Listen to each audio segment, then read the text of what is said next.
UCB Life Issues with Paul Hammond. And as always, a very warm welcome to this week's Life Issues. Now, CBT, counselling, therapy, anxiety, depression, stress. We are very familiar these days with the language of mental health and well-being, aren't we? But for a long time in my life, it was taboo to talk about mental health, to suggest that you needed help. It was a thing of weakness and failure. And especially for Christians and Christian leaders, truly spiritual people didn't experience problems with their mental health. Therefore, if you were struggling, obviously you were also falling short in your faith. When I finally went for counselling in my 50s, oh, how I wished I'd had the opportunity in my 20s. The tools that it has given me are like a revelation, and I do mean that in a spiritual sense as well as a practical sense. But in my 20s, church leaders didn't examine their core values to see how influences were shaping their thinking and their behaviour. Nowadays, though, doesn't it seem as though everything is about how this is affecting my mental health and my well-being? We get a bit pressured. Things aren't going well at work. Someone talks to us in a way that upsets us, and you're affecting my sense of well-being. My mental health is suffering.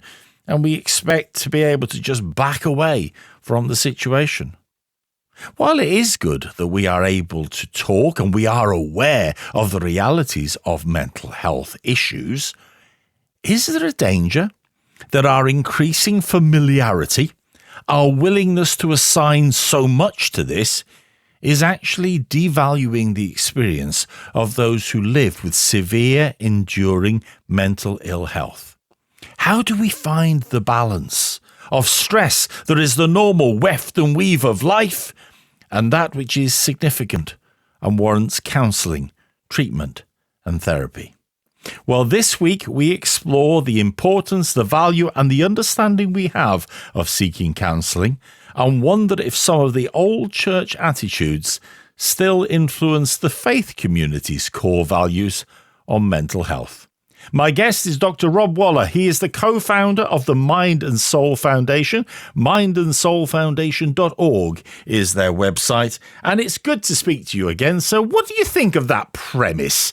Is there a danger that our awareness of the realities of mental ill health can become, and some people's willingness to take that as an excuse, can actually devalue those who are struggling with severe, enduring problems?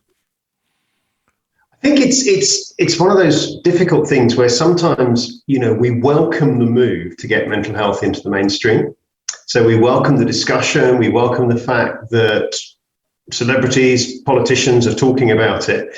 So it is a day-to-day topic today, but that can mean that it's a day-to-day topic in the wrong way as well. And I always think back maybe, let's say 100 years, 200 years, where mental illness was not seen as a medical problem.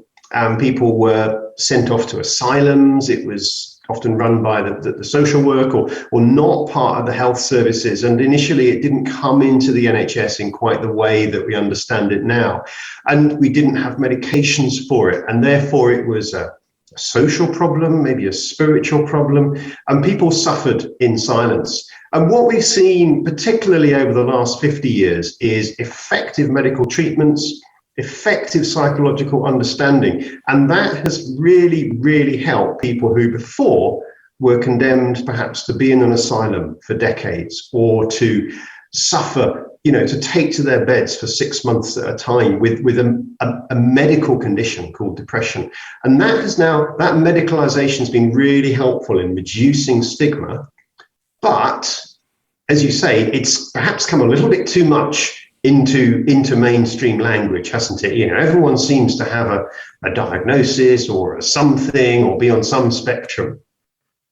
So is there a danger that common usage actually devalues, undermines the experience and also the recognition of help and of support and of time and of in the workplace tolerance that those who are genuinely struggling need?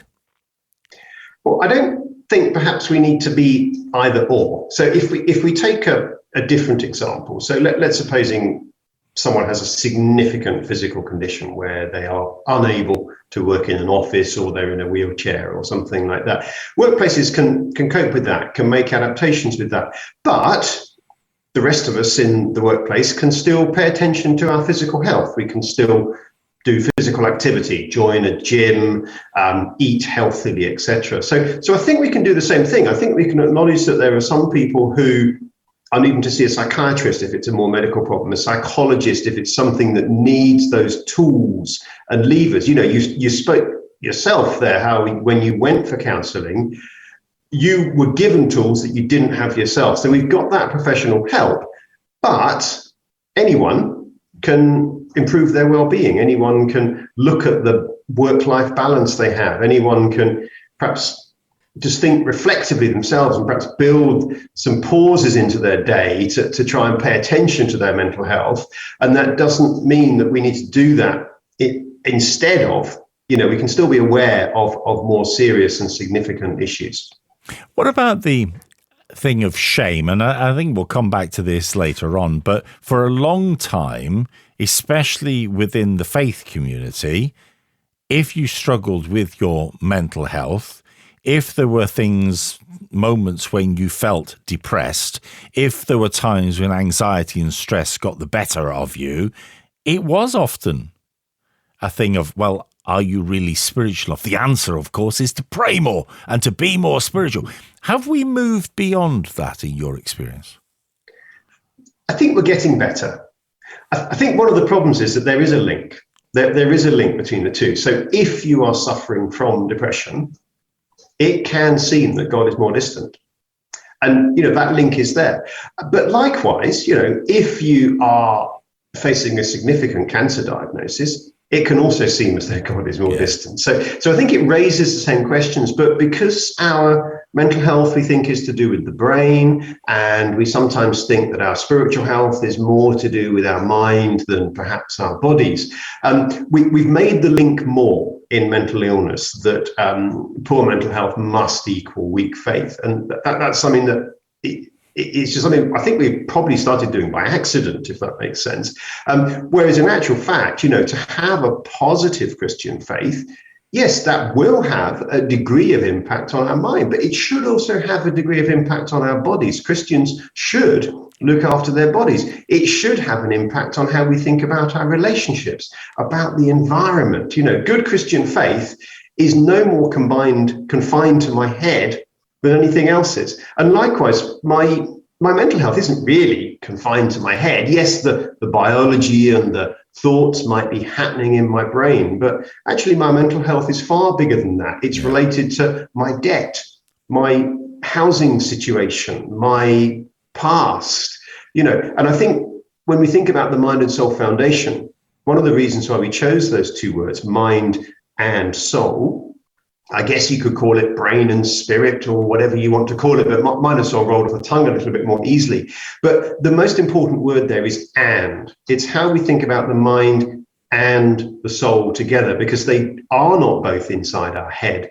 That is, I think, is an assumption that we make. And luckily, I think as we are thinking more holistically about our Christian faith in terms of the environment, in terms of physical health, as I was saying, we are also thinking more holistically about our mental health as well. And the word is out there. We are talking about this more. Leaders are more willing to open up, and we're able to see that actually it's really important that leaders do it, because if they pretend to be bulletproof, wear their underpants on the outside of their trousers, actually that's not particularly helpful for the people they're trying to lead. I'm not saying that leaders should disclose everything from the pulpit. I don't think that's helpful, but to have some openness and vulnerability is part of being a leader. It was interesting for me when I went, and it was after a period of trauma that happened in our life, and I finally was able to get myself into the place of counselling and of speaking to someone about the things that were going on inside my head. There was a lovely, lovely older lady in our church who had been a tremendous support to me through all the difficult times that we had faced. And so I thought, well, I'll tell her. I'm not going to tell the world and his wife. I'll see how it goes. But I'll tell her. And I said, so I'm going to be going for counselling. I'm going to go for therapy, just try and help me make sense of all of this. And her response, I think, kind of sums it up. But you're a pastor. Why would you need to do that? She said. And there was nothing malicious about it. Her love for me was genuine. If I'd told her I'd broken my leg, or if I'd told her I got cancer, she would have been able to cope with that better because, I mean, you mentioned the environment, you mentioned the physicality of life. The church accepts the brokenness of that far quicker, even in people of faith, than it does our minds. Definitely. And I think a lot of this is mainstreaming this as a topic in the church. So, for example, if you take the average church, they might have an eco project on. They might be doing something with the church garden or having a sort of collection bin or recycling bins or something like that. So they're doing their eco in the church. Likewise, youth work, children's, families work is embedded in the church. There is a children's talk in many services. They appoint those staff. But I think sometimes when we talk about counselling in the church, does the church appoint a counsellor? Where does that counsellor work in the church? And in the same way that no good church would appoint a youth worker purely to look after all the annoying teenagers so no one else has to look after them. That might be one of the reasons why churches appoint a youth worker sometimes. However, no church would really say, that's why we're appointing a youth worker to sort of deal with that over there somewhere. Neither would a church appoint a counsellor to have that counsellor work in some small room away from it. It might be a nice room, but it's probably pastel shades, box of tissues, etc. And that's where the counselling stuff happens. And people go there to get fixed. And mental health is never spoken about as a topic on a Sunday. So I suppose one of the challenge I often give to churches is if you have a counsellor in your staff or if you talk about counselling, please can you have an entire Sunday at some point in your church calendar that focuses on the wider topic, the wider aspects of our mental health. And on the Mind and Soul Foundation website, we've put together a whole bunch of resources about how to run a mental health Sunday so you don't repeat that stigmatizing, excluding experience that we're trying to move away from. And you can find those resources and indeed broader resources as well at mindandsoulfoundation.org. That is the foundation that Dr. Rob founded with Will Vanderhart, and it has been speaking into this issue and speaking into this reality for many years now. So let's think a bit about counselling. When do we need counselling that is professional, qualified, informed counselling, as opposed to chatting with our friends in church or down the pub? Well, I think let's not belittle chatting with your friends in church and down the pub. I think I think that can be really, really powerful. I came across a lovely definition of community once, and it's when good friends and wise people turn their chairs inwards and talk well.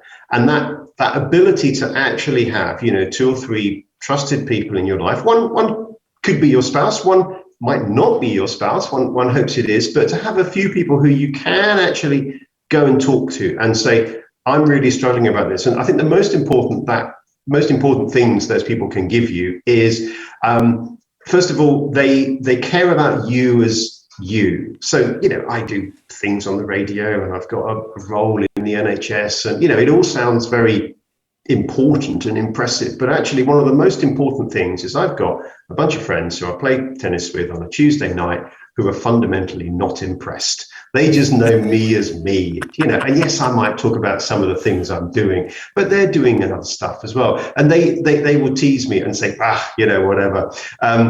So they're just good friends. And that's really, really important. And to have the ability just to chew the fat with people, I think is particularly important. So it doesn't have to be someone who's professionally qualified, but I would want some deep relationships, I think is really important.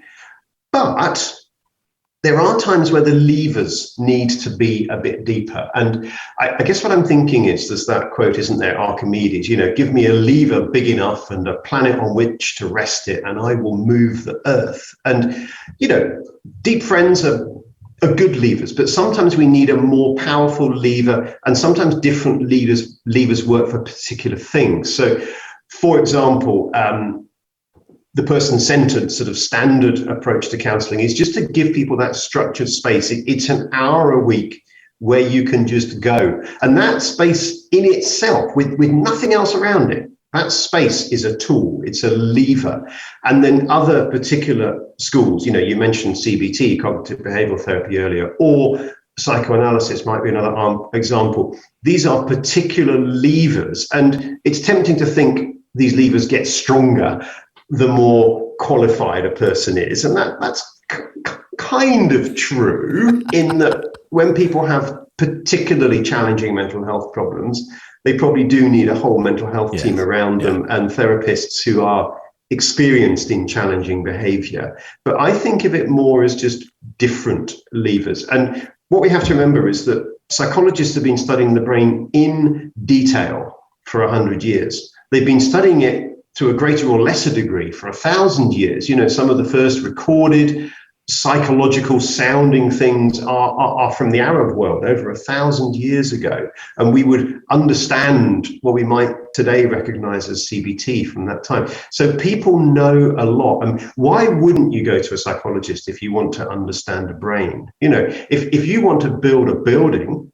well, sure, you can pray about the building if you want to, but you probably do an awful lot better if you went to see an architect and a builder, because they would actually make the thing stand up. And, sure, the foundations of any church are of prayer, but I'm fairly sure it's the beams in the ceiling that are holding the roof up. Yeah, yes. And I suppose things like prayer and things like talking to your Christian friends and things like worship and studying the Bible and so on, those become part of the structure, don't they? If you have an issue, you are going for counselling, therapy, however we describe it. Those elements, those important elements that in, if I might put it like this, normal times when you're not struggling, will be sufficient bulwark for you. They're still there. They're still relevant. They're still valid. It's perhaps just that hour on a Thursday afternoon gives you permission to think a little broader about it. Totally. And, one of the stories I sometimes tell is, let's supposing you're preaching John 3:16 from the pulpit on Sunday. You're preaching this verse to a church of 100 people. Now, one or two people, they might go supernova with that. They might take that verse and run off and start a church.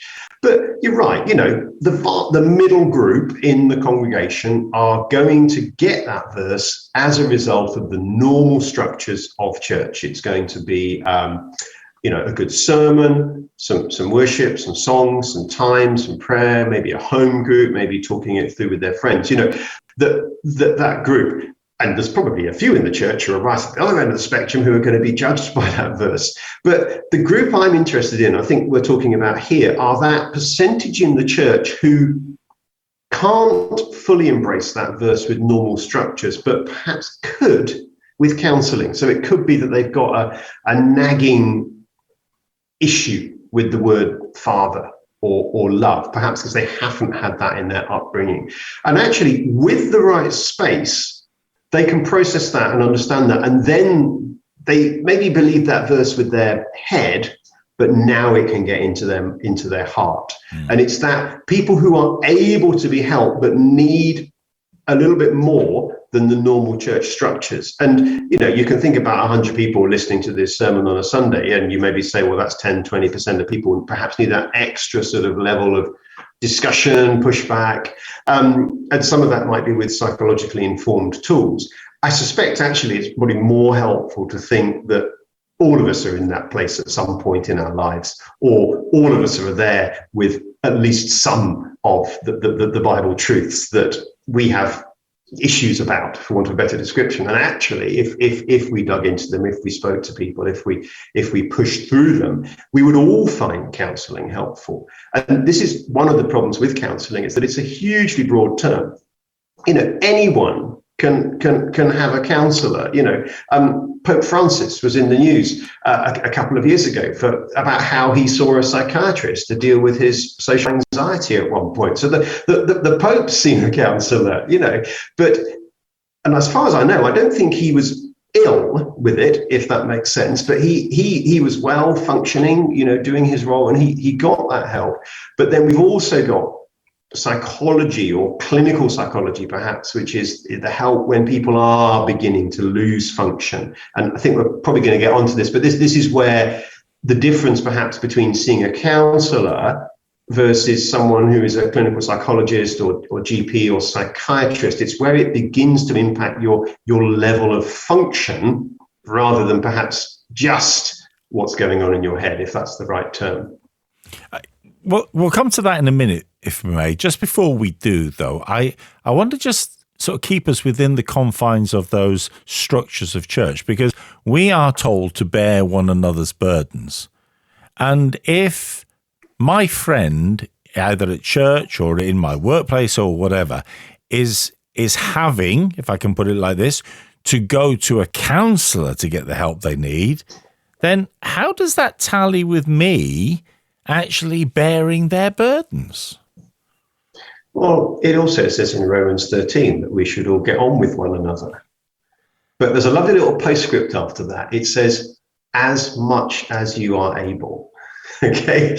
And, again, that we should all bear each other's burdens. Postscript, as I bear yours, I think the verse says. And, yes, Jesus bears our burdens, but Jesus also calls doctors. As a doctor, I get quite offended when people say, oh, you shouldn't go and see a doctor. I feel called. This is my Christian calling. Yes. to do what I do.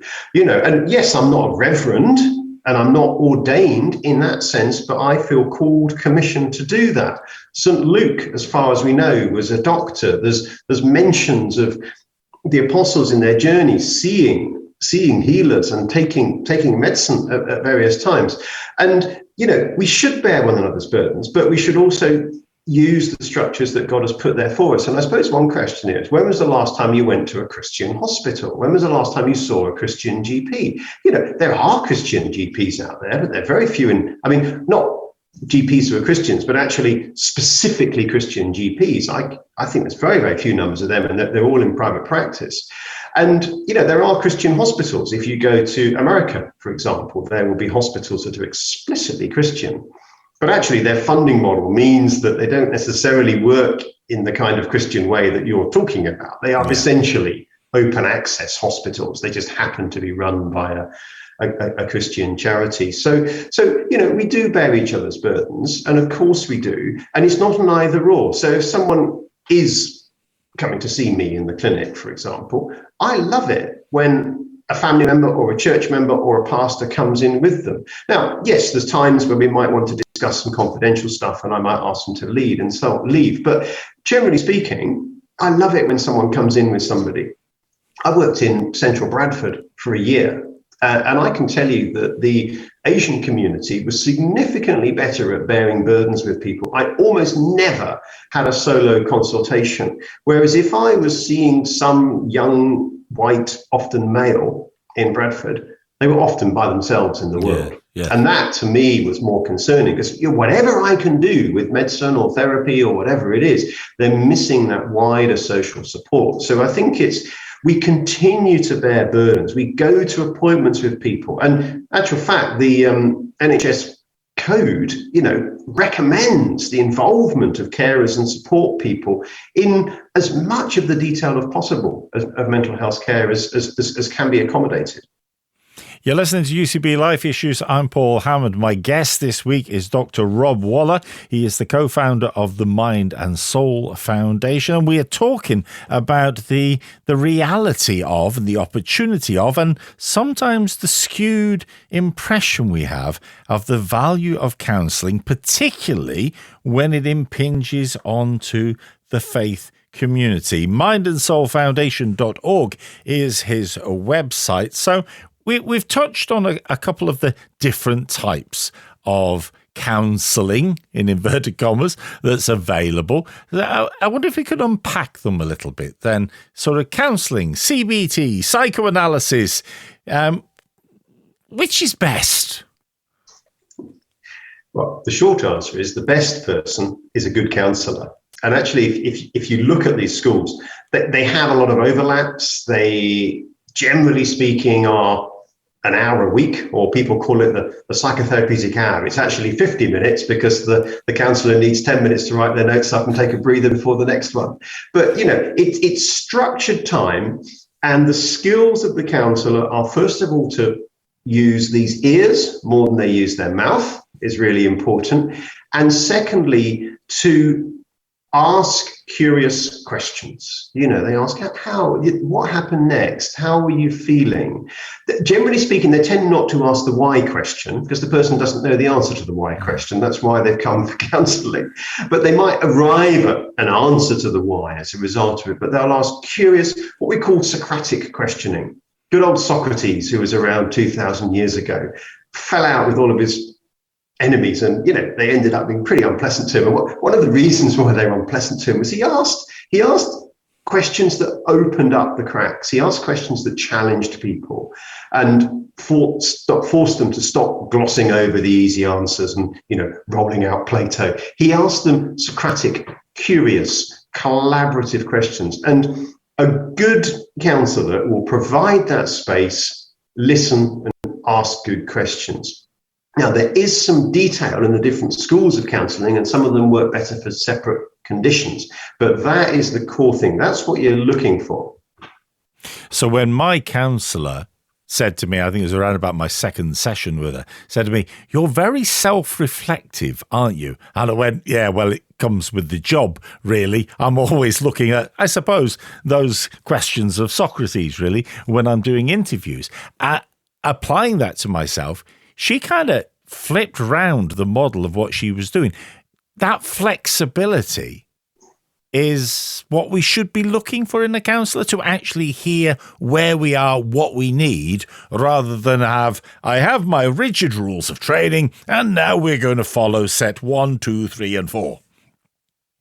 I think there's a place for those sort of manuals, if that makes sense. But I think you're right. The most important thing is someone who's good and experienced. So the first thing you're looking for is someone who is an accredited counsellor. Now, one of the problems with the word counsellor is it's used left, right, and centre.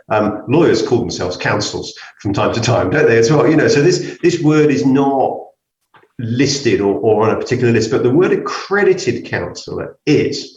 And if you search for accredited counsellor, you will come up with the official government lists, and one of those lists is the Association of Christian Counsellors, for example. But that's just one example. There's other lists of counsellors out there, often related to the particular schools of counselling. But you want an accredited counsellor, and generally speaking, that is someone who has done probably several hundred hours of counselling prior to calling themselves accredited. They also have ongoing supervision.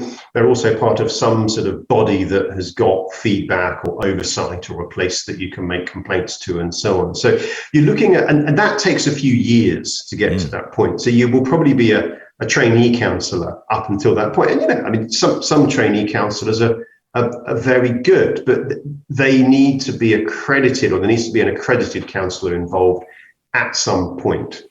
Because it used to be that ministers, and I did it myself back in the 80s, we would refer to ourselves as offering counselling. And of course, what we were talking about was spiritual advice. But very few of us had actually been trained to be counsellors. And it was a misnomer.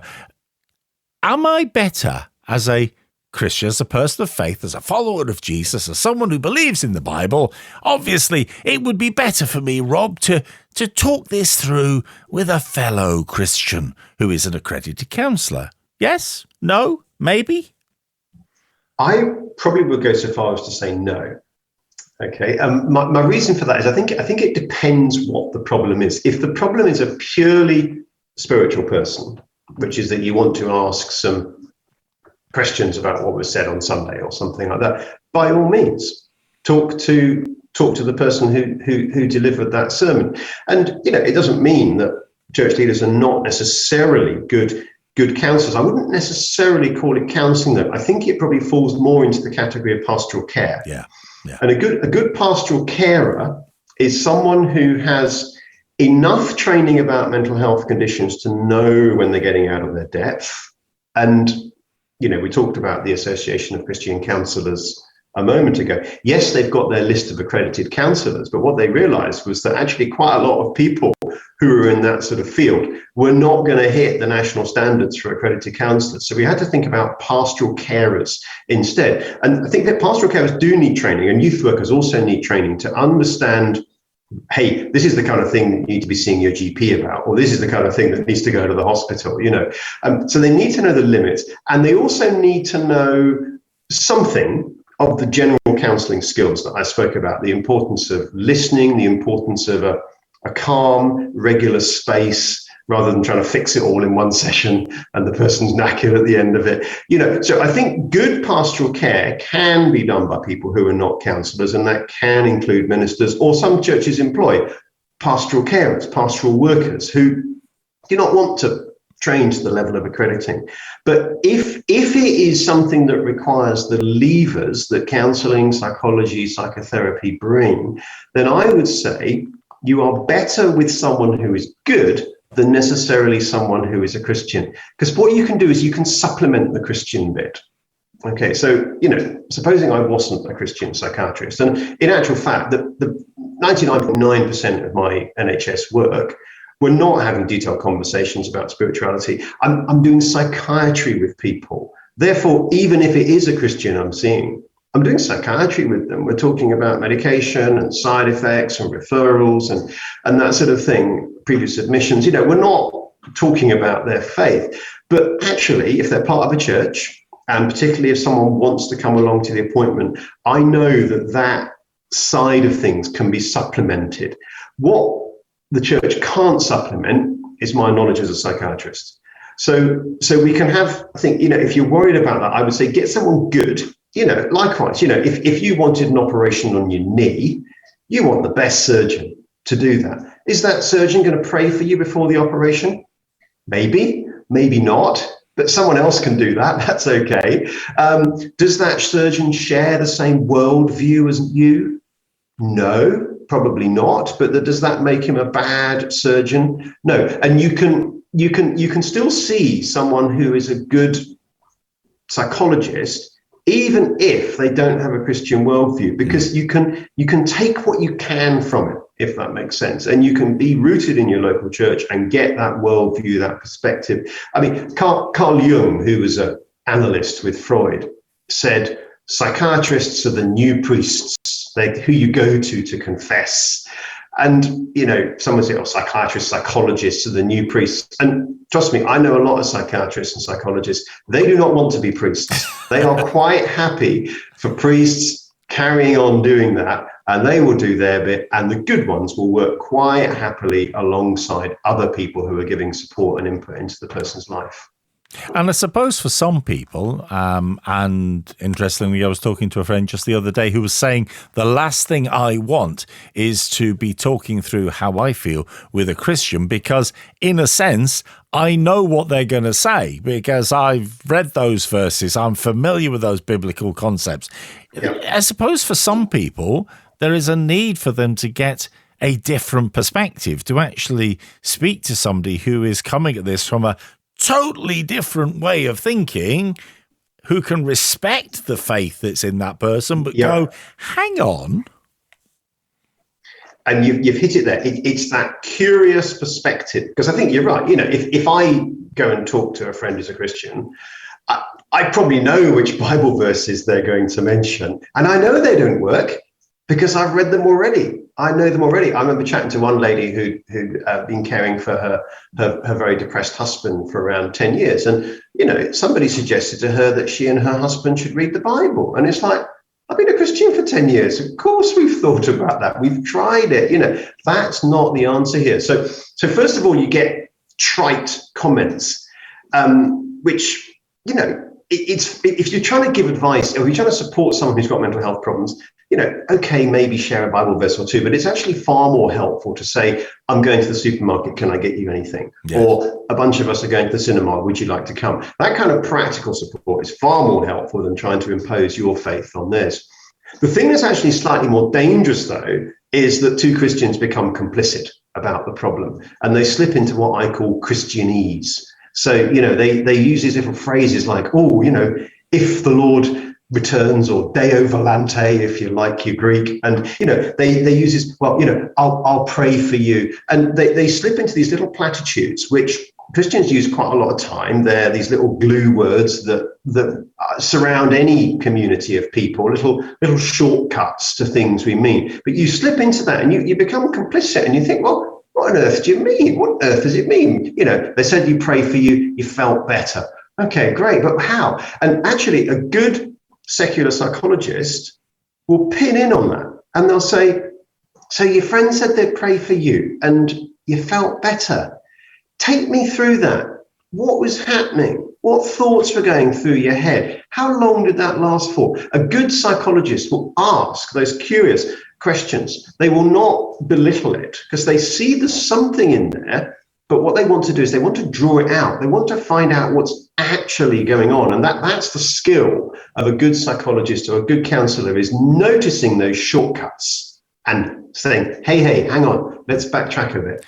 But is that not the fear that many Christians have of going to a secular, unbelieving non-believer, of a counsellor, of a doctor, of a psychiatrist, etc., is that they will undermine, they will question the foundations of my faith upon which I am building my hope, Rob?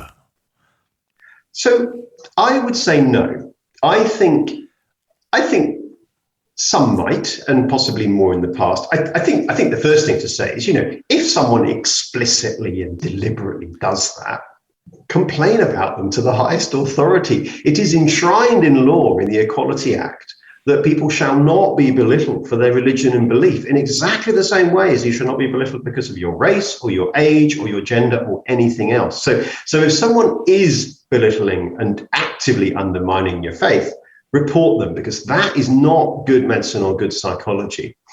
I think the concern is, if perhaps slightly more kinder, is if I go and see this person for 12 sessions, I'll end up losing my faith in the midst of it.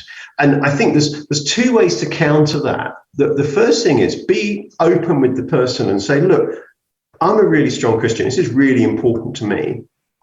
I know that I need to talk about it because I'm probably using my faith both for good and not for evil, but I'm probably making shortcuts in it. And I do want to talk about it because I want you to help me use my faith better. So put it on the table. This is what you want to do. And it can be there for discussion. And the second thing you can do is you can supplement it. You can talk to your home group about it. You can maybe see a pastoral counsellor, a pastoral carer at the same time, and be pursuing both things, because a lot of and likewise, there's no reason why you shouldn't go to a gym at the same time and improve your physical health. All of these things can work alongside. And if I might put it like this, we need to remember that the Holy Spirit can be as active in a secular counsellor's room as they can in a counsellor who shares your faith. The Holy Spirit is there to help us, if we will open ourselves. Very much so. And again, if you want to take it one step further, you could even see this as your evangelism. That you have 10 sessions to talk to someone who doesn't share your faith. And you're obviously not going in there to try and convert them in such an explicit way. But if you go in and talk in an honest way about your faith and the struggles you have with it and how it helps, despite the fact that there are not answers to every question, and how does creation fit with evolution? No, we haven't worked that one out yet. If you're honest about the struggles in their faith and they can see the positive impact it has on your life, that in itself is a witness. And, I believe the Holy Spirit can work in multiple directions in that environment. Absolutely.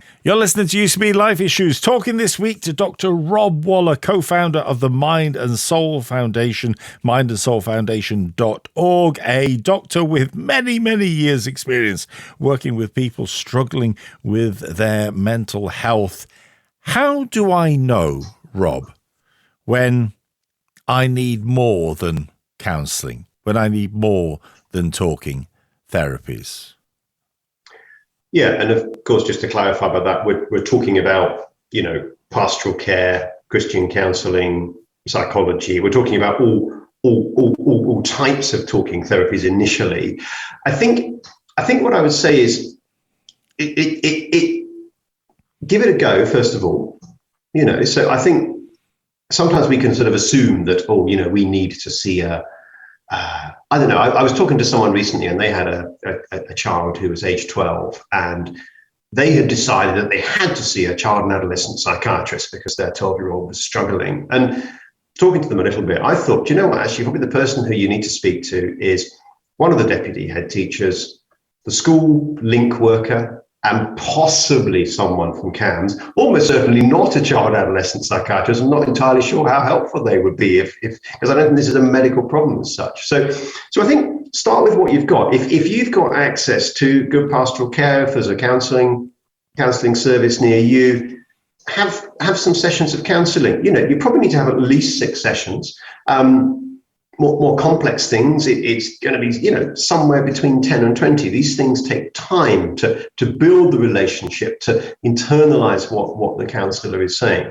But if you've got to the point where you've done that, and also most importantly, you've also addressed the other things that you can address. You've addressed as much as possible your relationships, your finances, your job, your work-life balance, etc. If things are still not getting better, then yes, it's definitely helpful to be saying, I would like to find out more about this. And the main route into that is probably through your GP.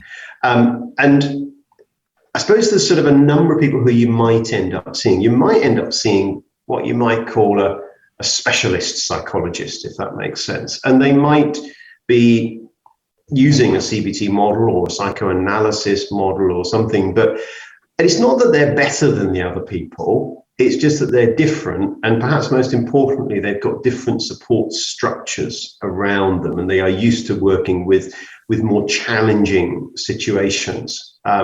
Partly, sometimes that's challenging behaviors, and sometimes that's just trickier things that take longer. So I think, there are many, many good people outside the NHS, but the NHS has people in these positions who are particularly working with complex cases. Likewise, have a chat to your GP. Is medication an option? And probably the key thing to think about whether or not medication is an option is if your level of function is being affected, if your sleep, your appetite, your weight, your libido, your concentration, if these things are several clicks below where perhaps they were a year or so ago, that suggests that in our brain that the serotonin is low and an antidepressant might be of some help. And sometimes that will involve a psychiatrist as well, but probably those are the main 2 places to be thinking about initially. Well, the thing is, Rob, I don't really want to go and see my GP, because if I go and see my GP, well, all that happens is he'll put me on pills. He'll just stick me on pills. I'll be on the pills for the rest of my life. I'll probably be addicted to them. They'll knock me sideways. I won't be able to function. Now, I know that that's not true, but that is still a very common perception that people have, especially perhaps people of an older generation, when it comes to starting the conversation that maybe I need help. And also, if you do ring up your GP surgery, they'll say, we're only doing appointments today. We'll book you an emergency appointment. We don't take any appointments beyond today. We'll put you down for a phone call today. And you think, I want to get to know my local GP. I don't know their name anymore. You get whichever doctor's free. I think what I say, that is still the route into the NHS mental health services, is through your GP, but there's ways around it. So if they do put you on medication, most antidepressants are pretty safe. The modern ones are pretty free of side effects. Try it for 2 or 3 months. You need more than a few weeks. Try it for a couple of months at least. But if it's not working, say, look, I don't think the medication has even touched this. I would like to to see someone to do some talking treatment. And likewise, if you do get that phone call, say a little bit and say, look, it's taken me quite a lot of courage to make this phone call. Could I book an appointment with you in a week's time or 2 weeks' time to have a longer chat about this? And most GP surgeries can do that. They do have appointments for ongoing care, particularly around mental health. They know that continuity of care is important. So you may start off with just a duty doctor, but ask for follow-up, ask for ongoing things. And do ask for that referral if you've tried the initial offerings.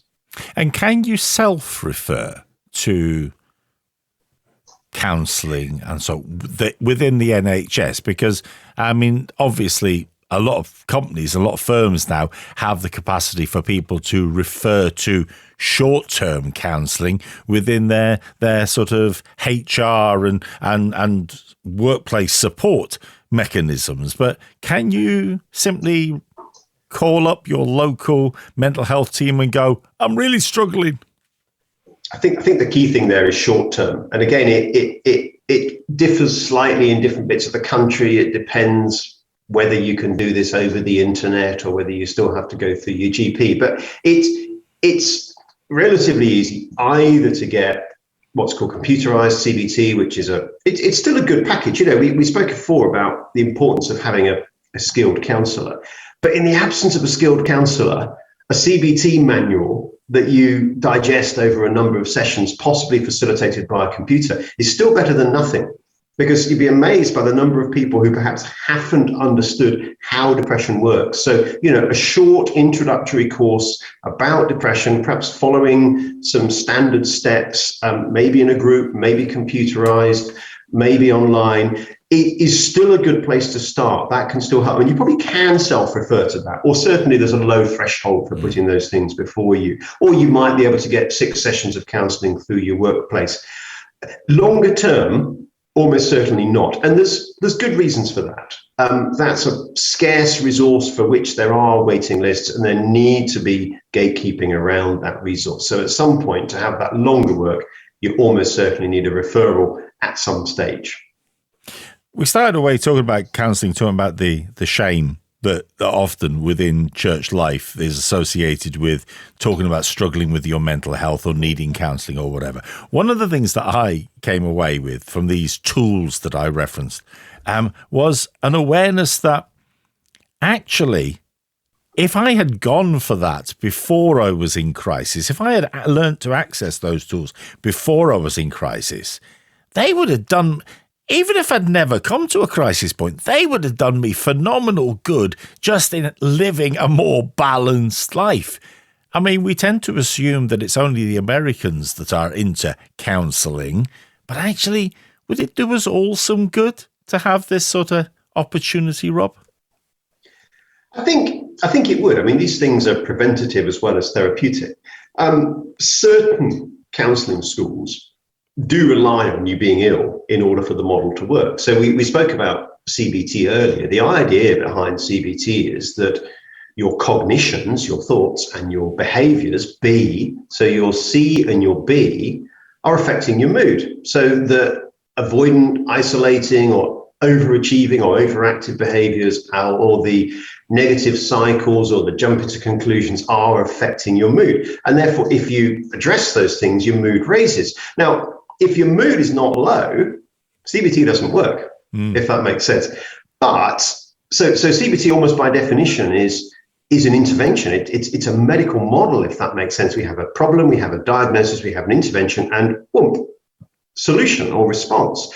But there are certainly aspects of CBT, or CBT can be applied to things like perfectionism, for example, or CBT is actually, the model is not necessarily that different to how adults learn and change in adult education. So there are sort of self-help lifestyle approaches that are there as well. And some of this is being taught in school. So, resilience is a big thing in school at the moment.